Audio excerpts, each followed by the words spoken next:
おはようございます。ポルトガル周遊4日目の朝です。ポルトガル鉄道 CP に乗ってコインブラからリスボンに移動します。電車に乗った時間は1時間半でした。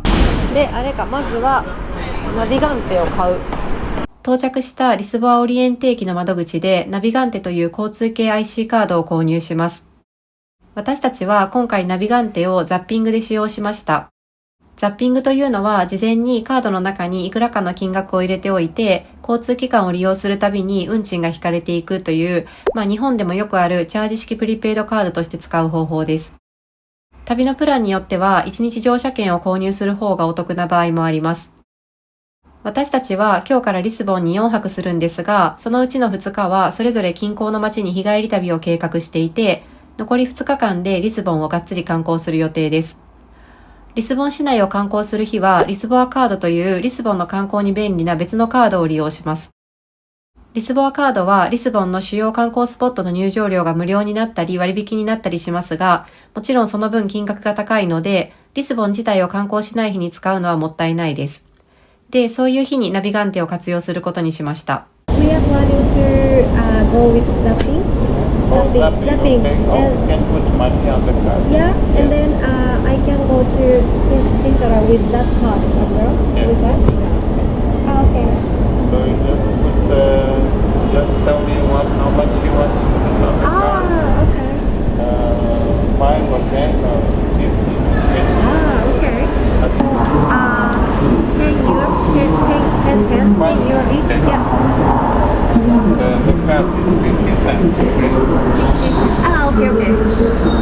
私たちは今回ナビガンテに関する質問があったので窓口に行ってついでにカードの購入もしましたが、ナビガンテの購入だけなら駅の券売機でも可能です。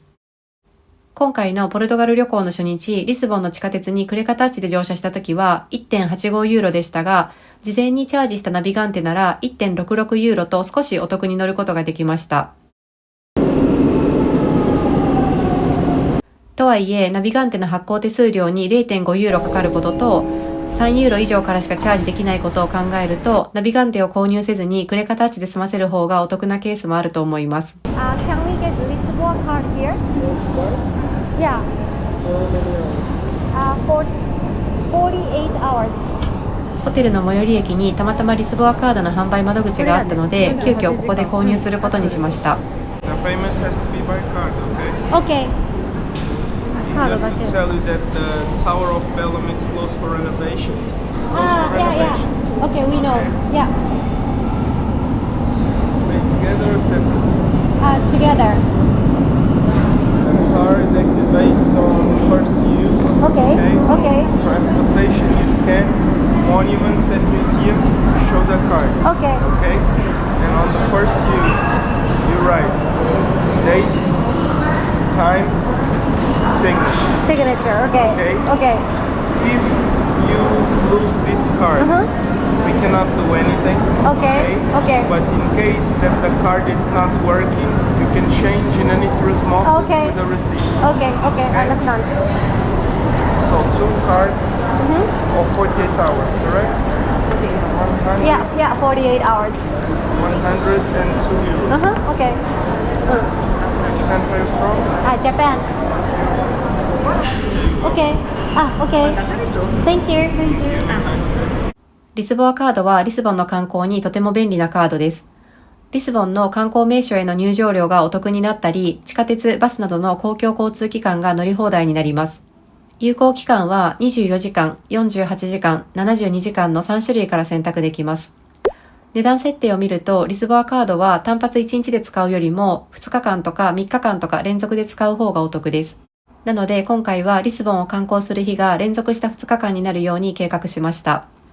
私たちがリスボアカードを使うのはあさってですが、この有効期間はカードを購入したタイミングではなく、電車に乗ったり観光名所に入場したりと実際に使い始めたタイミングからカウントされるので、事前に購入しておくことは可能です。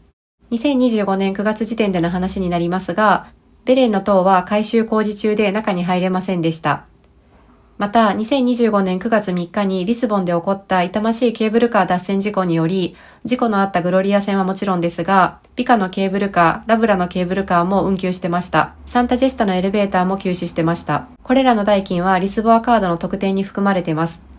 金銭的なお得度が本来より少なくなるのは承知の上で購入しましたが、それでも個々に支払いするよりは結果お得でした。涼しいね。でも寒くはない。そしてやっぱり公共交通機関が乗り放題になる利便性とか、観光地で毎回お財布を出さなくていい安全性とかも含めて購入してよかったなと思いました。さてさて、おうどこだ？さてさて。ちょっと進んであれか、青が動くか見ればいいのか。あ、かわいい電車だ。電車だ。あ、あれ28番だよ。あれだ。そう。あれがなんか有名な観光地を回ってくれる電車。まずはホテルに大きな荷物を預かってもらいます。リスボンに到着したばかりですが、今日はこれからオビドスという街に日帰りで行きます。さっき購入したナビガンテで地下鉄に乗ります。オビドス行きのバスが発着しているカンポグランデに着きました。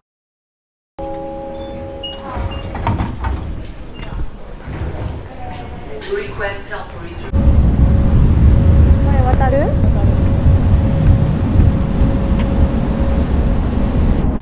だって左にいっぱい止まっとるしさ。これのどれかじゃね？バス停はすんなり見つかりました。時間は？あ、30分があるかも。10時半が。オーマイゴッド、なんで？これ帰り。それ帰りなの？うちら今グランデにあるけ。あー、そっちか。バスの出発時間は事前に調べてきてますが、乗り場に掲示してある時刻表も念のため確認します。バスの時間までに軽食を取ることにしました。ご飯を食べます。ポルトガルの国民食と言われるビファナを食べてみます。ソースで煮込んだ豚肉がパンに挟まれてます。美味しそうよ。美味しいよな。なんか私もっと脂っこいかと思った。食べよう。これかな？これな気がする。い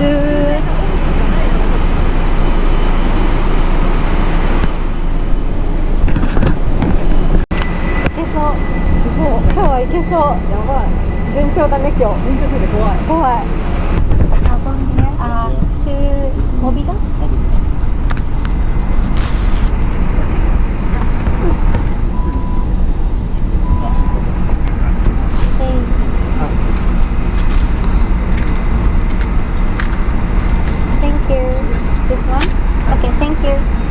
バスのチケットは乗車時に運転手さんから直接購入する形です。9.25 ユーロを支払って出てきたレシートを受け取ります。バスに乗る時間は1時間くらいです。オビドスは城壁に囲まれた中世の小さな町で、まるで絵本のような景色を楽しめるとのことで、街歩きが楽しみです。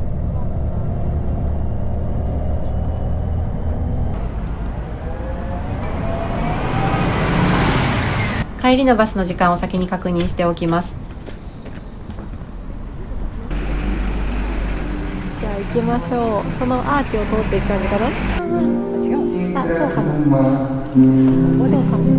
ここですか。そういうことか。早速城壁の中に入ってみます。この門は敵が勢いよく突入できないように内部が曲がりくねった構造になっていて、防御力が高いそうです。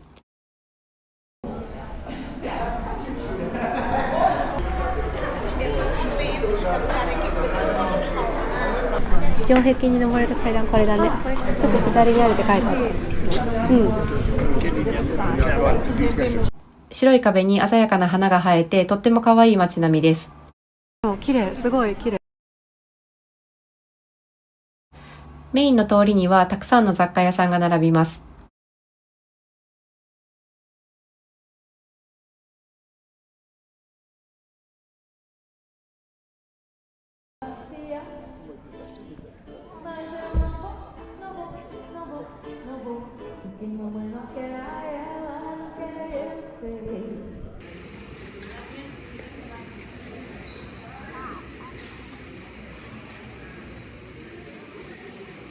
サンタマリア教会のアズレージョは17世紀のものらしいです。天井はフレスコ画で飾られてました。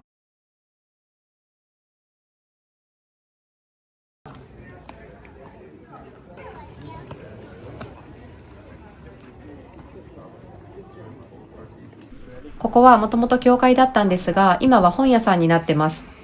中に入ってみると、きっとここが祭壇だったんだろうなという構造をしていて、教会の名残を感じます。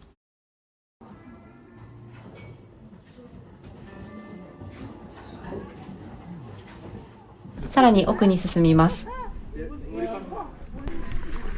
あっちの方プラプラしてみようかね。いよいよ城壁に登ってみます。めっちゃ綺麗あそこ。かわいい。教会みたいなのがある。でもここで泊まりだね。あそこで行き止まり。これ綺麗やな、あそこの村、町。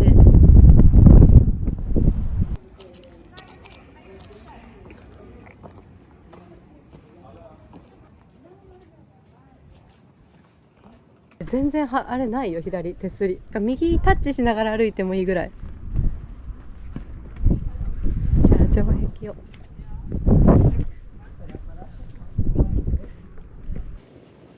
城壁の周りにある町や村が見えます。のどかな景色が広がってました。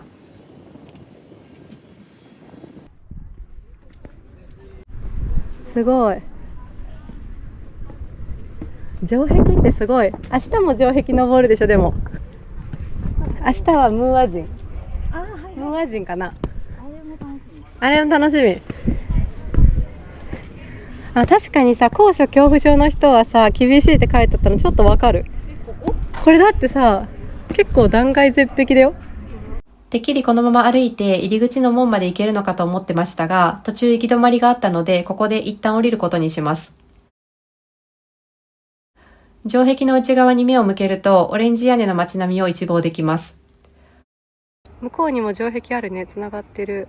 オビドスはポルトとリスボンの間を移動するツアーバスの立ち寄りスポットにもなっていて、団体さんが多いなと思う時間帯もあれば、急に人が減る時間帯もあって、メイン通りの混雑具合には結構波がありました。いや。1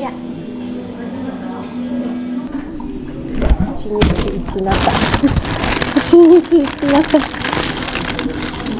っちゃ美味しそう。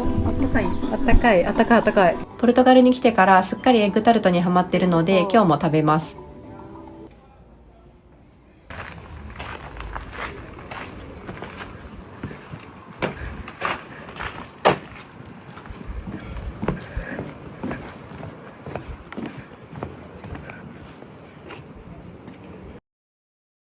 オビドスには細い石畳の路地がたくさんあって散策するのが楽しかったです。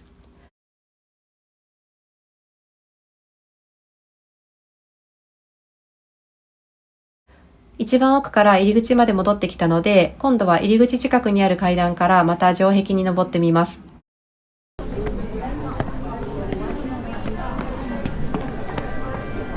入り口付近の城壁からオビドスの街を撮影すると、城壁も奥にあるオビドス城も綺麗に収まって、オレンジ屋根と白い壁の街並みもうまく入る構図になるので、おすすめの写真スポットです。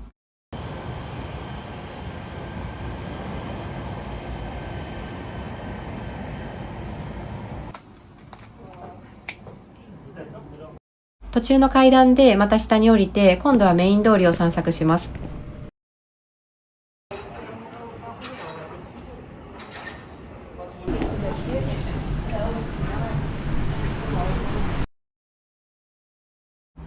オビドス名物のさくらんぼの果実酒はいろんなお店で売ってました。小さなカップで試し飲みができるお店がいくつかあって、見たところ1ユーロから 1.5 ユーロでした。私はチョコレートのカップに注いでくれるお店が良くて、それを探しました。じゃあ頼んでみよう。美味しそう。1ユーロ 1 euro. Okay. Thank you so much. Thank you. Thank you. 一杯いけそう私。いや、厳しいと思う。いけそう。私も厳しいかも。めっちゃカーってくるくない？美味しいよな。めっちゃ美味しいな。美味しい。めっちゃ味は美味しいけど、危険。これなんかさ今入れるときに結構入れるんやと思ったよ。なみなみね。どうなみなみ。結構危険。これ美味しい。美味しいね。美味しい。めっちゃ美味しいね。ちゃんとさくらんぼの味するしかも。これはねめっちゃ美味しいけど、もうめっちゃ酔う味。なんかでもさ、喉カーってならん？喉カーってくる。これだけカーってちょっとしか飲んでないけど、カーってなんだっけ？カーってなるな。でも飲むよもう。飲んでないの？これぐらいだったらいける？いや、わからん。いけるかどうかはこの後わかる。チョコの最後がしみしみで美味しい。そこが。じゃあちょっとお土産を見たりしようかね。あと30分ぐらい？20分ぐらいか。あと20分。20分。10分前にオッケーオッケー。かわいいお皿。陶器や置物など可愛い雑貨も並んでいるので、お土産を探すのも楽しいと思います。オビドスの滞在時間は3時間くらいでした。オビドスは小さい町なので、このくらいの時間で十分観光できました。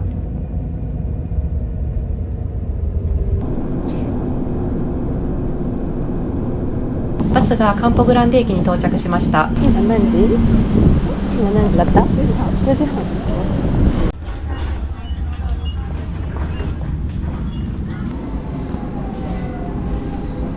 ちょっととりあえず駅だね。暑いね。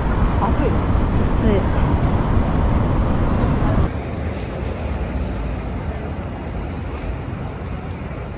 今日はリスボンをゆっくり観光するほどの時間はありませんが、明日乗るシントラ行きの電車が発着する駅を確認しに行きます。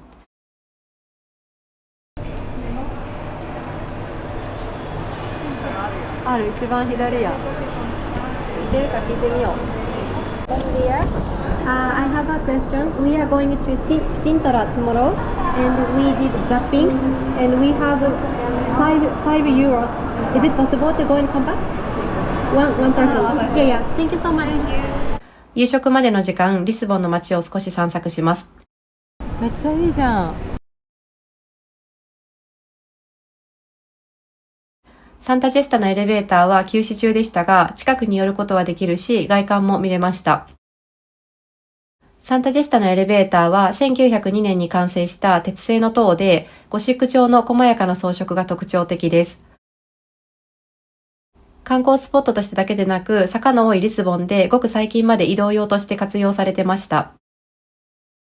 ホテルの方がおすすめしてくれたレストランが満席だったので、2日後の予約を取って、今夜は急遽 Google マップで調べた別のレストランに行きます。開店前から行列ができてました。予約なしでしたが入店できました。最初からテーブルに置かれているこのセットはお通しみたいなものですが、お断りすることもできます。このサラダはエビがプリプリで美味しかったです。豆がいいアクセントでした。美味しそう。めっちゃ美味しそう。魚のプレートは素材の味を生かして調理されていて、全体的にあっさりした味付けでした。エビのフリッターが美味しかったです。衣が薄付きで味も好みでした。お米の味付けも美味しくて、トマトの酸味が効いてました。このレストランはとても人気みたいで、店を出る頃には満席でした。いい匂いするフルーツの。スーパーで買い物して帰ります。リスボンの中心地は夜になっても観光客だらけで、特に危ない感じはありませんでした。ホテルはだいたい立地最優先で選びます。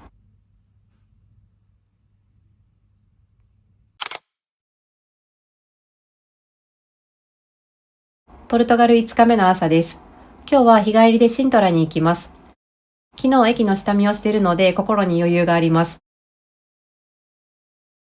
ロシオ駅。ロシオ駅から電車に乗ります。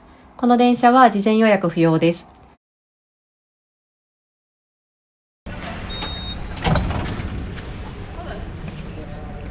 事前にチャージしたナビガンテを使えば片道2ユーロで行けます。リスボン市内の地下鉄が1回 1.66 ユーロなことを考えるとかなり安く移動できるなと思います。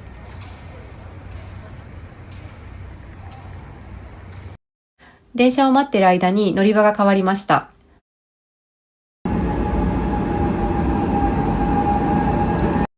リスボンからシントラまでは電車で1時間弱です。リスボンから日帰りで観光できますが、私たちのようにあれこれ欲張って回りたい場合は、事前の計画が結構大事だと思います。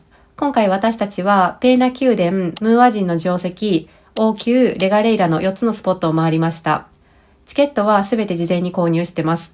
この中で一番混雑するのがペーナ宮殿なので、ここに朝一に行くことにしました。あとは立地を考えてこの順番で回ることにしました。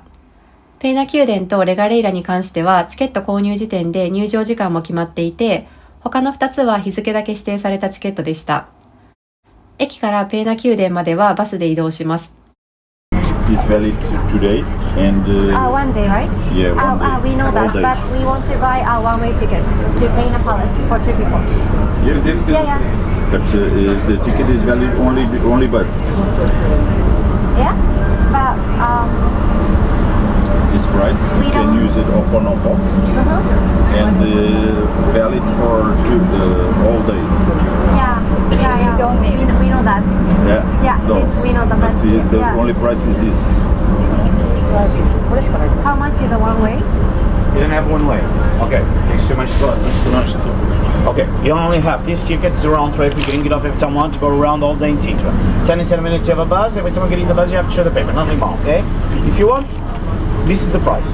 Yeah. Yeah? We will take a bus only one time. Go over there in the office and buy it one way. Okay. You sure? Okay. Okay, thank you. シントラの観光に便利なこの434番線のバスが1日乗り放題になるチケットは 13.5 ユーロで購入できるんですが、私たちは駅からペーナ宮殿の区間だけをバスで移動して、あとは歩いて回る予定です。1日乗車券はバスの中で購入できるんですが、片道乗車券はチケットオフィスの券売機で購入する必要がありました。チケットオフィスに行ってる間に1台目のバスが出発しちゃいましたが、2台目に乗ることができました。満席になってからの出発という感じでした。先にムーア人の乗席に停まるんですが、ここではほとんど人が降りず、ほぼ全員ペーナ宮殿でバスを降りました。多分そうね、これ多分ね、バスね、多分行ってくれるんだけど歩くよね。ゲートから宮殿までは少し距離があって、かつ上り坂なのでバスも待機してます。私たちは歩いて登りました。結局帰りはここから降りて、さっきのバスが来たのを逆方向に歩いて、ムーア人のモリッシュ。急に山様子、山っぽくなってきた。ね、あ、左じゃない？あ、見えるかも。黄色いやつ。あった。テンション上がる。なんかさ、晴れてるからさ、めっちゃいいね。これだ、パラシオって書いてある。パラシオ。よし、もうちょっとだぞ。楽しみ。めっちゃ行きたかったんだよね、ここ。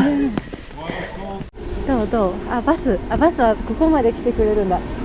事前情報だともっと時間がかかるのかなと思ったんですが、実際には10分もかからず宮殿に到着しました。すごい。いいじゃん。ついに念願のペーナ宮殿が見えてきました。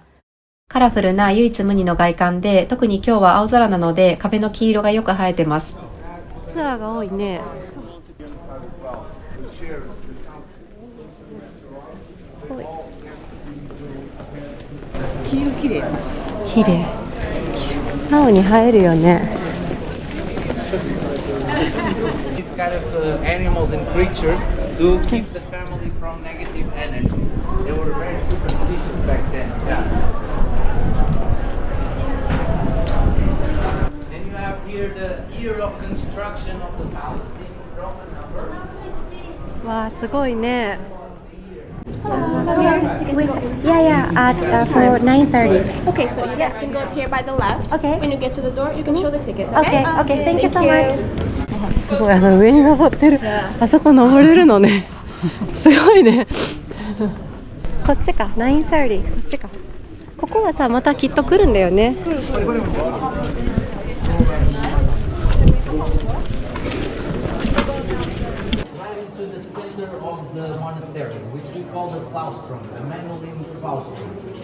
ペーナ宮殿はとにかく大人気で、周りにはツアーの方も多くて、ガイドさんの解説が結構聞こえてきました。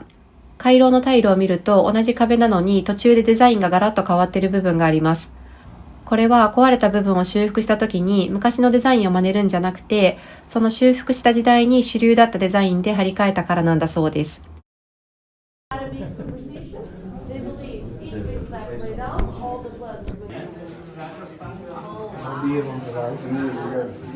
That room over there was Ferdinand's walk-in closet.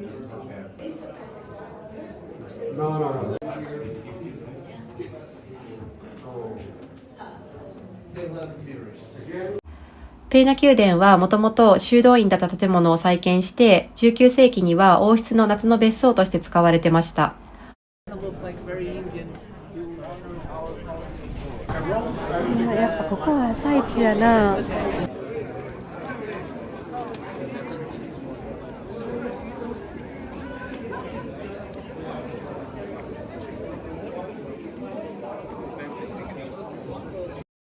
王族たちが実際に夏の数週間から数ヶ月をここで過ごしていたので、寝室、食堂、客間、書斎までフルセットで揃ってます。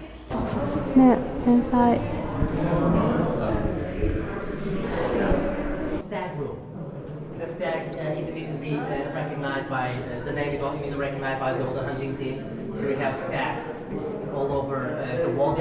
結構ね、生活感がリアルに残ってるなぁと感じました。最初に宮殿の中を見学するんですが、ここまでの所要時間は1時間くらいでした。このタイミングでお手洗いを済ませました。次は外観を見ていきます。ペーナ宮殿は多彩な建築様式が混在してます。パッと目を引く鮮やかな黄色い壁に塔やテラスなどおとぎ話に出てくるような外観はロマン主義と言われる建築様式で、海のモチーフを装飾に使うのはマヌエル様式と呼ばれます。他にイスラム建築の影響を受けている箇所もあるし、ゴシック様式を取り入れた箇所もあります。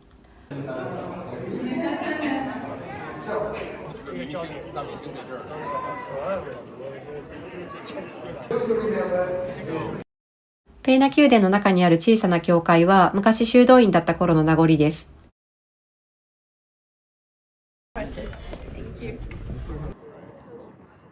この後行くムーア人の城跡が見えます。宮殿内部の観光に1時間、それ以外の観光に1時間、合計2時間ほどの滞在でした。次はムーア人の城跡に行きます。ペーナ宮殿のゲートを出たら左手に進みます。道なりです。さっきバスに乗ってきた道を少し戻る形になります。ここだ。近かったね。5分ほど歩いて入り口に到着しました。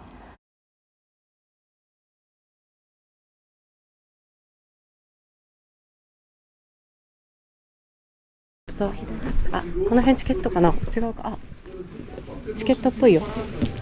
あ、こっから有料。こっから有料ゾーンだ、多分。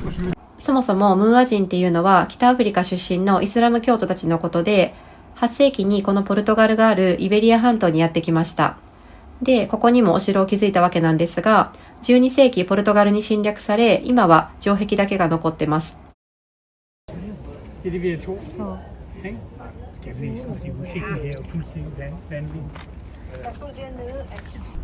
城壁の上は歩くことができて、360度パノラマビューが楽しめます。あ、もう一回上がってきて。ペーナ見える。見える見える。あれ、ペーナとモーリッシュのダブル。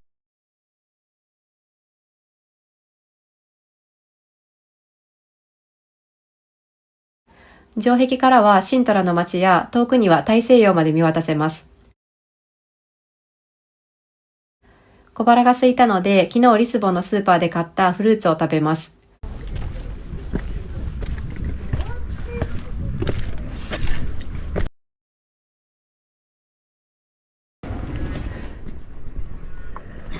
お、ここめっちゃいいじゃん。さっきまでいたペーナ宮殿が見えます。ムーア人の城跡での滞在時間は1時間半でした。次は王宮に行きます。道がわからなくてチケットセンターの方に聞きました。1個目を右で、その後はもう行けばわかるさって言われた。猪木スタイルだったマジマジなんか例えばこの後ここ右に曲がってこれに要注意でこれがこうでとか全然なくって、ファーストライトって言って1個目は右だよって、その後はもうわかるわかるみたいな猪木スタイルだった。元気があれば何でもできる。もうだってさ1360だよ。すごいな。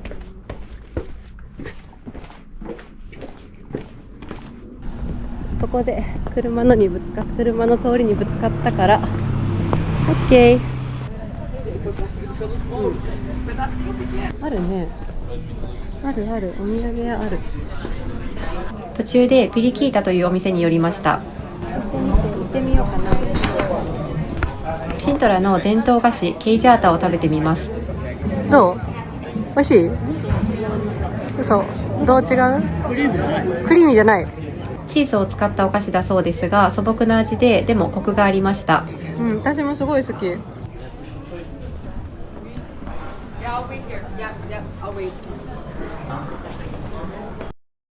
ムーア人の定石から30分くらい歩いて王宮に到着しました。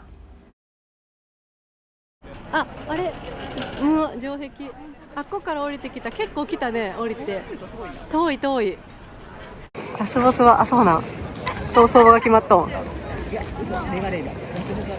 スボスはレガレイラ。なるほどね。下から見たらかっこいいな。シントラはリスボン近郊の山あいにある小さな町で、丘の上に宮殿やお城があります。物語やゲームの世界に続いていきそうな不思議で非日常的な雰囲気があります。行きます。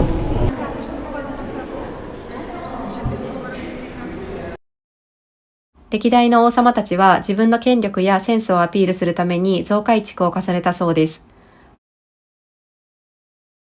このエントランスから入って、じゃあ違うかも。まだこの辺じゃない？いるの。だってこれがさ、さっきの3つの、違うと思う。まだここ来てないと思う。来てない。ここだよ。今さっき言ったのここだと思う。端っこのバルコニー。端っこ。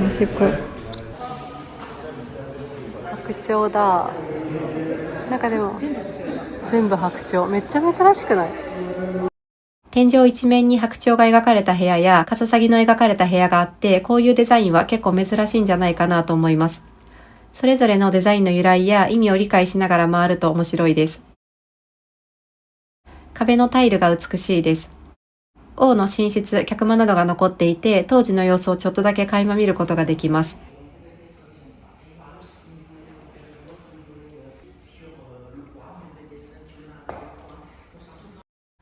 王宮の中で一番華やかだったのは紋章の間です。壁一面にポルトガルの王家や貴族の紋章、家紋がずらっと並びます。ポルトガルらしくアズレージョもあります。バスコ・ダ・ガマは貴族ではありませんでしたが、大航海時代の英雄としてここに紋章があります。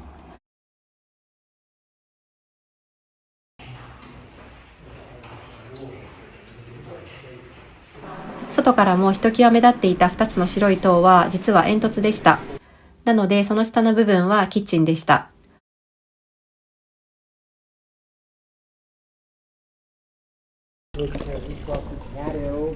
ここだ。ここに出るのか。王宮ではいろんな場所で青と白のアズレージュを見ることができます。部屋ごとにデザインが違うので、歩くたびに違った模様の美しさを楽しめます。最後にお庭を散策して、王宮での滞在時間は全部で2時間ほどでした。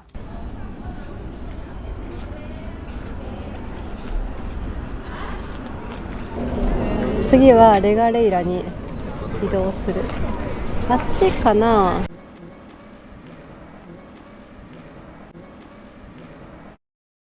この後はシントラ最後の観光スポット、レガレイラに行きます。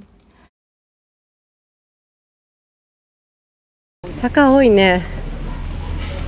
で、なんでね、今回シントラのバスの1日乗車券を買わずに極力歩いてるのかというと、バスがね、特にハイシーズンの夏は結構待つことがあるみたいなんですよ。で、私たちは歩くのが全然苦にならないし、徒歩の方が時間を読みやすいので、バスは朝一の1回だけ利用したというわけです。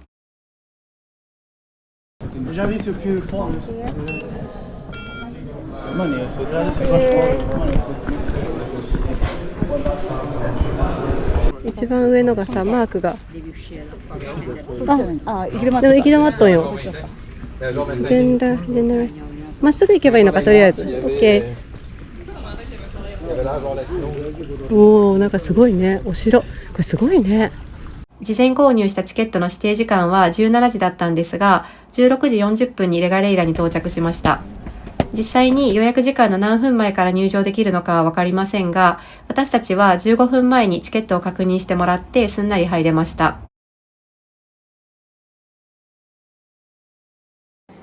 ここがレガレイラのアイコン的な場所、螺旋階段です。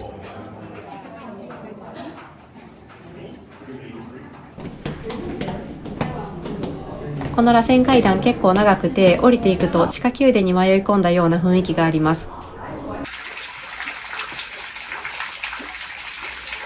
迷路のような細い道や遊び心のある飛び石があってワクワクします。レガレイラはなんと個人の邸宅庭園として作られたそうで、その財力にも驚きです。冒険気分が味わえて楽しい空間でした。レガレイラの滞在時間は1時間45分でした。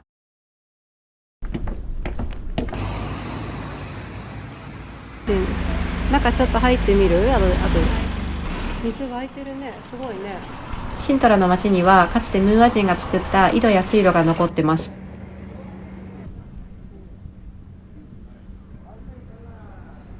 電車でリスボンに帰ります。これやな。CP。CP。リスボンオリエンテ6番。7時6分。7時10分。ロシオ3番。ナビガンテのタッチで乗れるので楽ちんです。横並びでは座れないかもね。はい。向こうまで行ってみようか。ロシオ駅に戻ってきました。あったね、フィゲイラ広場。で、この右のどっかに、そこじゃないかな、人が集まってる。そこっぽくない？カサダスビパラス。これだ。あ、やってる肉。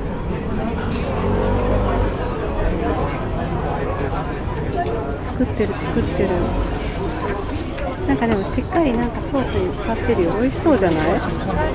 でもさ、でかそう。シェアする？シェアがいい。じゃあ1個シェアしようか。よく見えない。はい、でもいい匂いする。フィゲイラ広場の近くにあるお店でビファナを買いました。脂っこくなくて美味しかったです。マスタードがよく合う味でした。その後はエッグタルト屋さんに寄りました。ポルトガルに来てから毎日一つ以上食べてる気がします。今日何の日？何の日？ホテルに戻ってゆっくりしてたら急に花火の音が聞こえて慌ててベランダに出ました。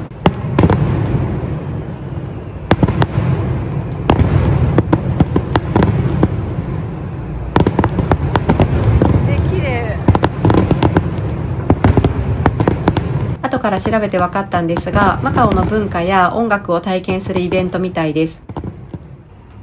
ポルトガル6日目の朝です。まだ暗いですが朝7時前です。すごい、海だ。もう海だね。そこ向こう海だ。あ、路面電車はこれ、でも向こうかな。真ん中にいる人がジョゼ一世っていうリスボン大震災が発生した時に当時国王だった人だって。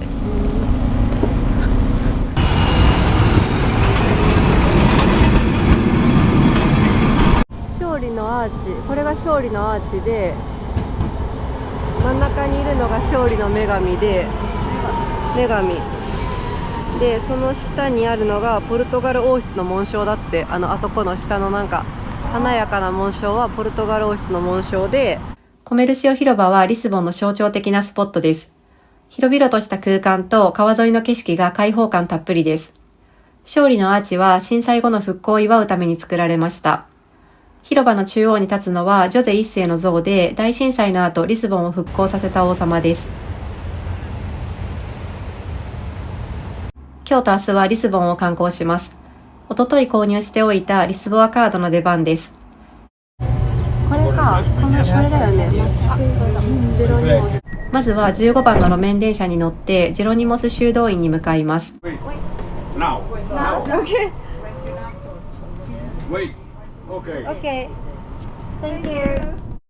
さっきリスボアカードをタッチした時に日時が表示されたので、それをカードに記入しました。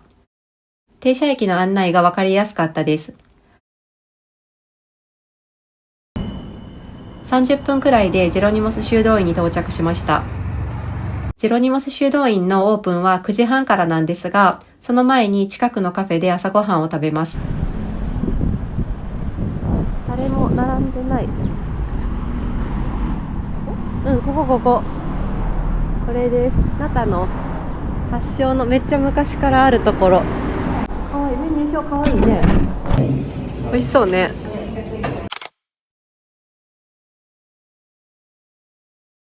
人気のカフェなんですが、中は結構広かったです。1837年から作られている老舗のエッグタルトです。い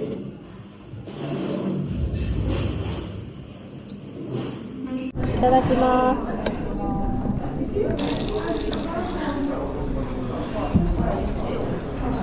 めっちゃ美味しい。パリパリ。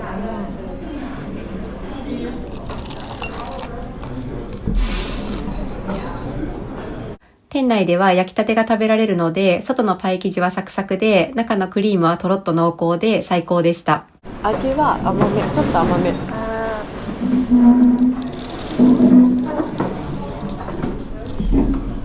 あったかい。あったかい。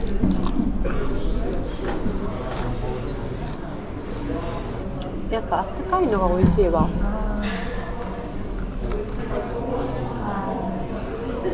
うん、そうだね。冷めても美味しいって感じよりはやっぱあったかいのが美味しい。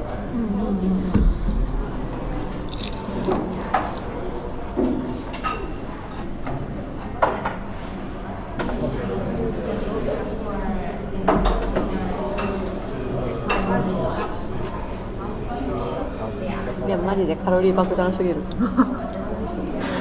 そこはダメだ。クリームはやりすぎた。あ、でも美味しいわ、美味しい美味しい。これシナモンかな。横にちょっと出してみる？横にちょっと出してみる？確かに。シナモンだ。め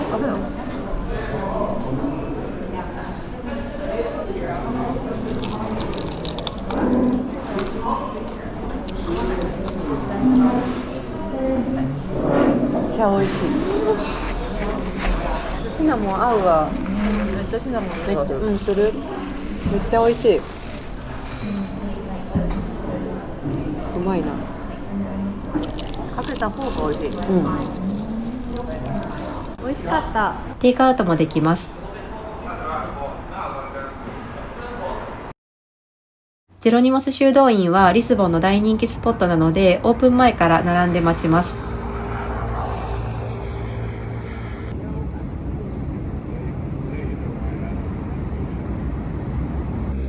私たちは8時50分から並び始めました。その時点で前に30人ほど並んでました。オープンの9時半時点ではざっと見た感じ200人くらい並んでました。リスボアカードがあれば入場無料です。機械にタッチして入ります。ジェロニモス修道院はマヌエル様式を代表する世界遺産です。マヌエル様式は16世紀のポルトガルで生まれた建築スタイルです。大航海時代らしく、海や航海に関連するロープとかサンゴの装飾が特徴的です。近くで見ると彫刻の細やかさにびっくりします。ジェロニモス修道院で面白いなと思ったのは、胡椒のモチーフがたくさんあることです。これは大航海時代にポルトガルが香辛料貿易で繁栄したからなんですが、その富と栄華を象徴するために胡椒の彫刻が建物にぎっしり刻まれています。ここは食堂だったそうですが、壁はアズレージュで装飾されてます。その上を2本のロープがぐるっと囲ってるんですが、これもマヌエル様式らしいデザインです。ここは2時間弱ゆっくり観光しました。次はすぐ隣にあるサンタマリア教会に行きます。入り口が別なので改めて列に並ぶ必要があります。20分くらい待ちました。教会の方にもマヌエル様式らしい彫刻があります。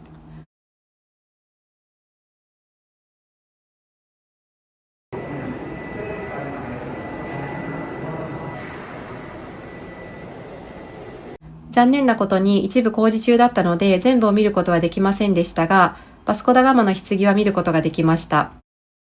棺の真ん中には船のレリーフが彫ってありました。ロープをつかむ手の彫刻があって、触ると幸せになれるらしいです。私たちは教会の中で2つ発見しました。教会には30分弱いました。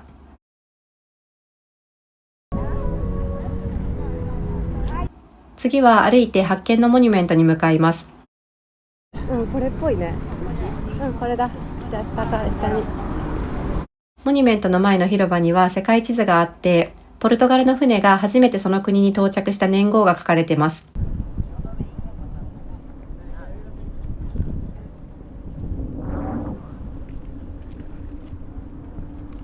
発見のモニュメントに立っている人たちは、大航海時代に活躍したポルトガルの王族、航海者、探検家、地図制作者、宣教師などです。2番目がザビエル。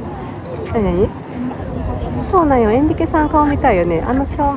先頭がエンリケさんで、3番目がバスコダガマで、カチューシャみたいな持っとんのがマゼランだ。世界一周してる人。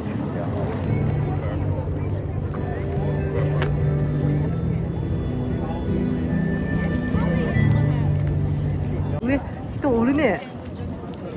展望台。次は歩いてベレンの塔です。近づいたらもっとレリーフとか見えそう。ここは改修工事中で中に入れないのは知ってましたが、近くまで行ってみようということでやってきました。要塞として建てられた見張り用の塔だそうです。でも上工事してる。路面電車で移動します。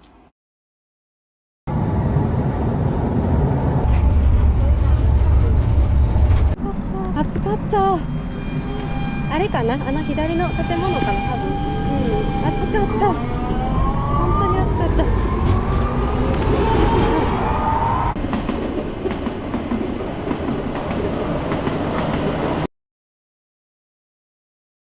国立古美術館に来た目的である礼拝堂が改修工事中で入ることができず、とても残念でしたが、16世紀の日本の様子が描かれた屏風は見ることができました。リスボアカードがあれば無料です。滞在時間は30分くらいでした。次はバスで移動してランチを食べに行きます。今ちょうどさ、あれかな、ちょっと空いてるかな。空いてるといいな。もう2時台やから。ねタイムアウトマーケットです。うわ、広。めっちゃ広いね。てか人多い。どこだ？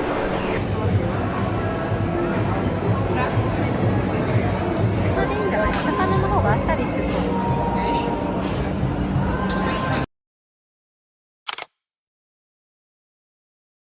ポルトガルは海鮮が美味しいので最高です。ランチの後はバスで移動してサンジョルジェ城に行きます。コメルシオ広場に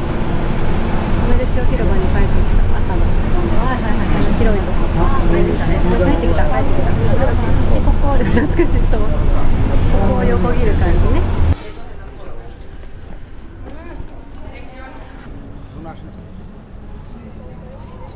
リスボアカードがあれば無料で入れますが、まずはチケットオフィスに行きます。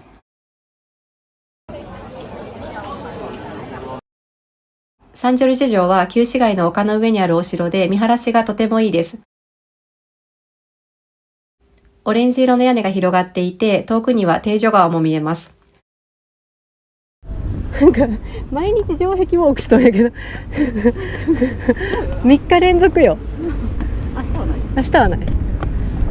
これでも上から行ける感じかな。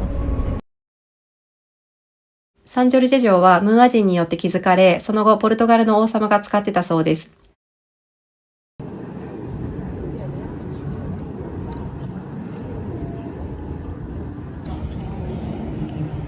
めっちゃいいね。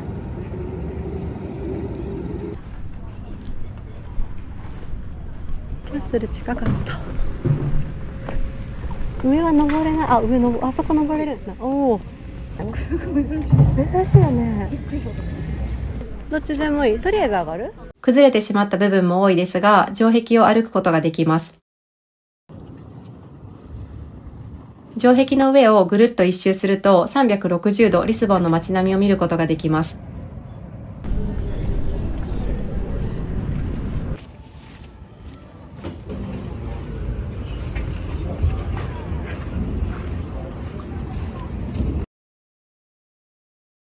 右はポルトガルの国旗ですが、左はリスボンの旗だそうです。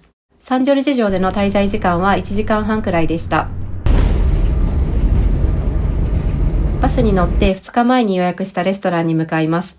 よし。じゃあ行こうか。ね。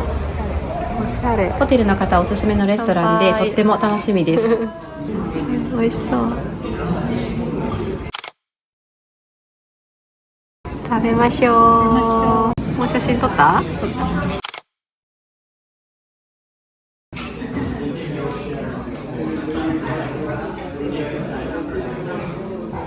漫画みたいな肉が来た。めっちゃ美味しそうだけどさ。美味しそう。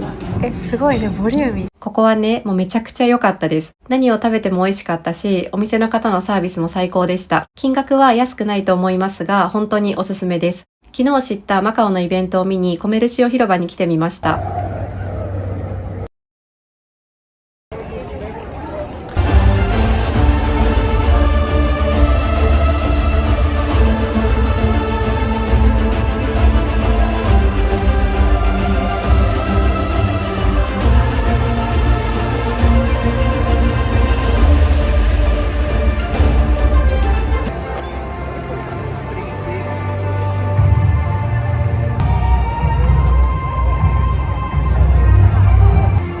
ステージとかドローンショーとかあって楽しかったです。ポルトガル7日目の朝です。今日もリスボン観光の続きです。今日はまず人気の路面電車28番線に乗ってみたいと思うので、始発駅まで地下鉄で移動します。今日もリスボアカードが大活躍です。リスボアカードがあれば、バス、地下鉄、路面電車などの公共交通機関が乗り放題です。一応このピンでは左の辺になってるから、番号書いてあればいいな。あそこ数字多そうやな。とりあえず渡るか。渡って、28、あれかな。なんか観光客っぽい人いる。28の E って何？ E ってアッシュなんかちょっと行ってみる。ここか。前の方がリスボアカード持ってる。日中はかなり混み合う路線らしいので、朝の早いうちに乗っておきます。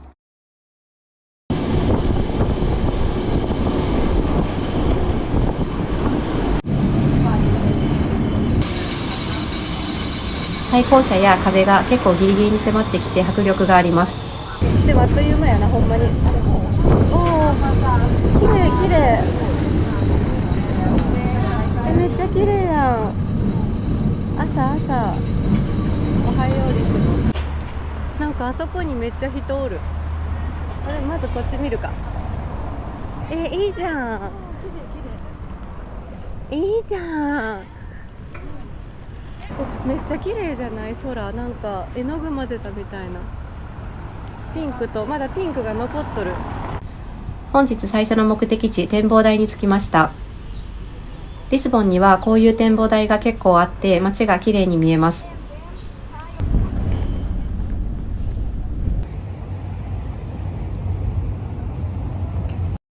すぐ隣の展望台にも立ち寄ってみました。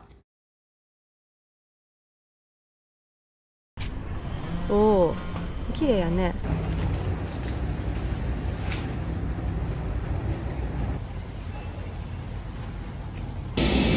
かわいい。朝乗った28番の路面電車です。大きく広告のついた車両も多いですが、やっぱり黄色が可愛いなと思ってしまいます。リスボン大聖堂がオープンするまでの時間にエッグタルトを食べに行きます。毎日エッグタルトを食べているので、だんだん違いがわかるようになってきました。動画の後半で美味しかったお店を3つ発表します。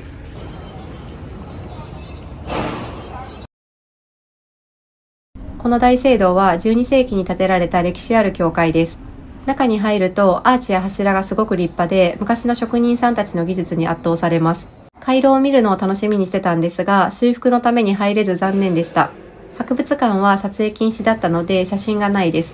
滞在時間は45分でした。次は759番のバスでアズレージョ国立美術館に向かいます。リスボアカードがあれば入場無料です。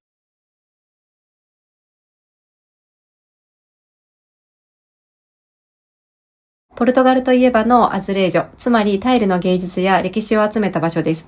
一言でアズレージョと言っても配色やデザインには結構幅があって見ていて面白かったです。中にある教会は圧巻でした。壁一面アズレージョで埋め尽くされていて、天井の装飾も細かくてどこを切り取っても美しい教会でした。このアズレージョ国立美術館は思ってた以上に良くて、リスボンの中心地から少し離れてますが来て良かったなと思いました。滞在時間は1時間半でした。バスに乗って中心地に帰ります。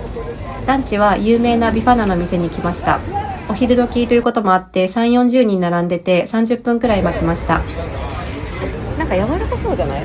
肉。なんかね、美味しそうだったんだよ。チーズ入りが大正解で、これがめちゃくちゃ美味しかったです。ジェラートも食べます。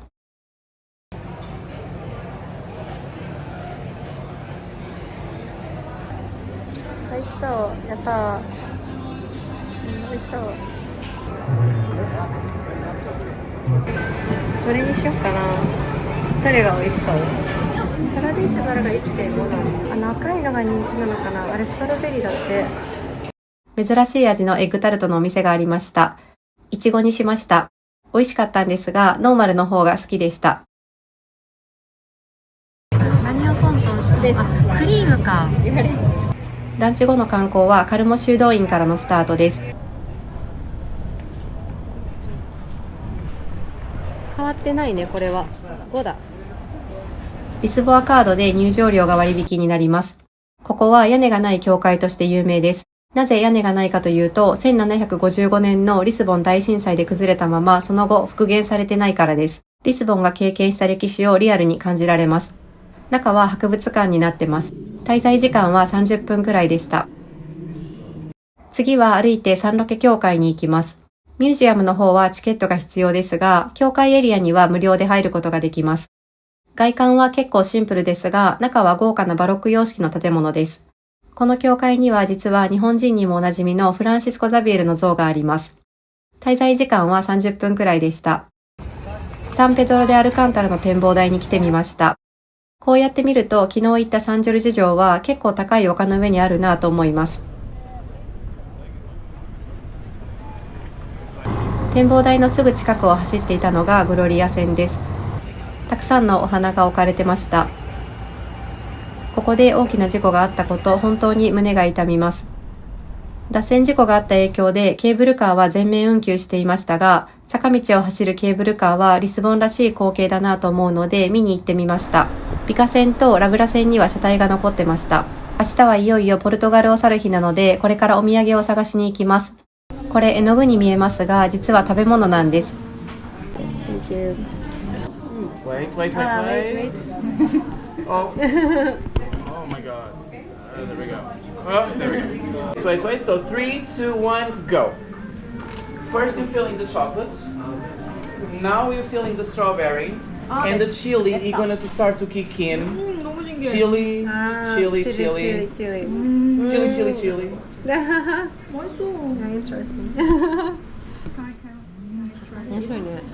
Strawberry.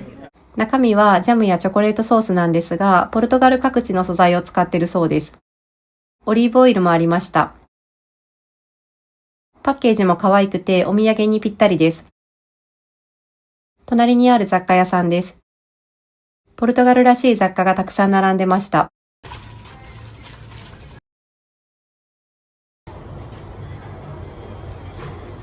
コメルシオ広場の近くにあるリスボアショップにもポルトガルらしい雑貨がたくさんあります。リスボアカードを提示すると 10% 割引してくれます。このお店めちゃくちゃ可愛くておすすめです。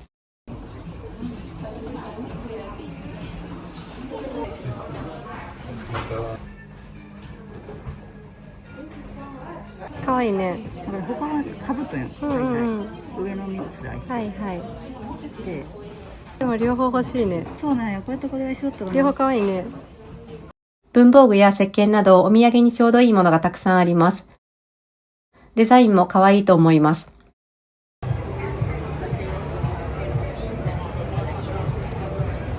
リスボン最後の夕食です。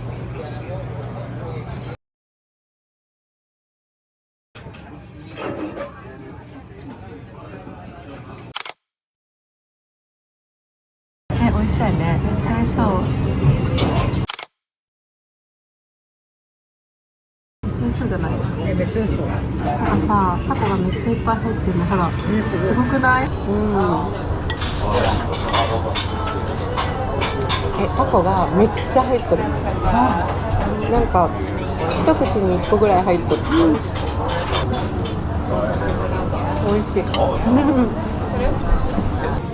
美味しそう。うまい。うまい、やっぱり。なんかバルセロナ思い出した。ラストナイト。乾杯。ポルトガル8日目の朝です。今日は14時台のフライトでリスボンを立つので、特に大きな予定は入れてませんが、最後にリスボンの街を散策します。最後の最後までエッグタルトを食べます。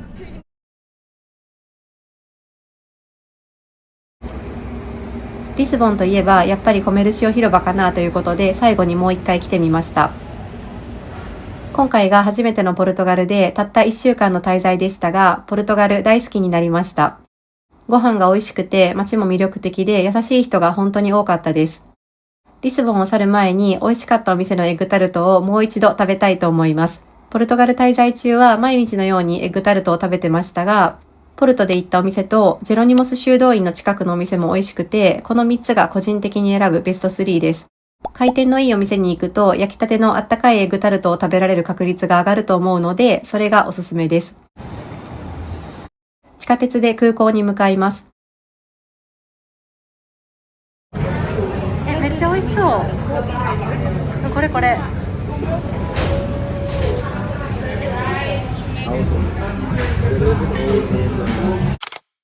最後の最後までポルトガルらしいご飯を食べました。職場に持っていくのに良さそうなお土産は空港にありました。長い動画になりましたが、最後まで見ていただいた方ありがとうございます。